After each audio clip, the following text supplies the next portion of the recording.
Hi friends, welcome back to our channel. ఇవాల్టి recipe pepper chicken.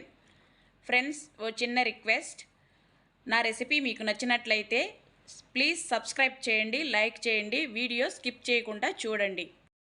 ఇప్పుడు తయారీ విధానం చూద్దాం. ముందుగా ఒక కడాయి పెట్టుకుని రుచికి సరిపడా ఎండుమిర్చి వేసుకోవాలి. కారం ఎక్కువ కావాలన్న వాళ్ళు కొద్దిగా ఎండుమిర్చి ఎక్కువ తీసుకోండి. 1 టేబుల్ స్పూన్ ధనియాలు వేసుకోవాలి.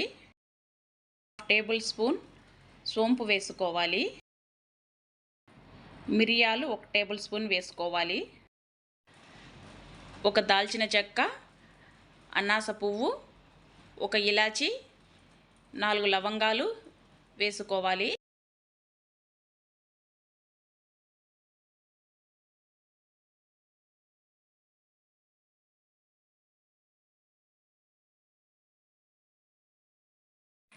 హాఫ్ టేబుల్ స్పూన్ జీలకర్ర వేసుకోవాలి. ఇది మొత్తం మంచి అరోమా వచ్చే వరకు వేపుకోవాలి. ఫ్లేమ్ సిమ్లో ఉంచుకొని వేపుకోవాలి మాడకుండా. ఇప్పుడు చివరగా గసగసాలు యాడ్ చేసుకోవాలి. ముందుగా యాడ్ చేస్తే గసగసాలు మాడిపోతాయి. ఇప్పుడు ఈ మిశ్రమాన్ని ఓ మిక్సీ జార్లో తీసుకుని గ్రైండ్ చేసుకుందాం. ఈ విధంగా మెత్తగా పొడి చేసుకోవాలి. ఇప్పుడు ఓ కడాయి తీసుకుని చికెన్ బాగా వాష్ చేసుకుని ఈ విధంగా వేపుకోవాలి. అందులో వచ్చే నీరు మొత్తం ఇనికిపోయే వరకు వేపుకోవాలి. చికెన్ని ఈ విధంగా వేపుకోవటం వల్ల నీసు వాసన రాకుండా ఉంటుంది. తగినంత సాల్ట్ యాడ్ చేసుకోవాలి. 1/2 టేబుల్ స్పూన్ పసుపు వేసుకొని ఇది బాగా మగ్గించుకోవాలి.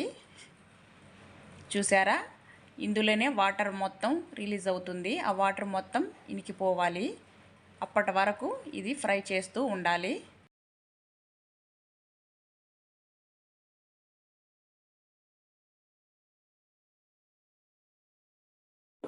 ఇప్పుడు వాటర్ మొత్తం ఇనికిపోయింది. ఇది వేరే బౌల్లోకి తీసి పక్కన ఉంచుకొని అదే కడాయిలో తగినంత ఆయిల్ వేసుకొని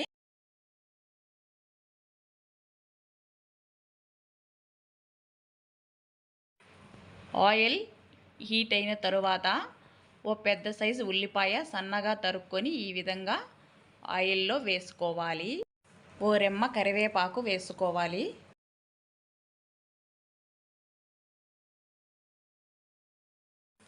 ఇప్పుడు చిటికెడు పసుపు వేసుకోవాలి. మనం ముందుగా చికెన్లో పసుపు యాడ్ చేసాం కాబట్టి ఇప్పుడు కొద్దిగా వేసుకుంటే సరిపోతుంది.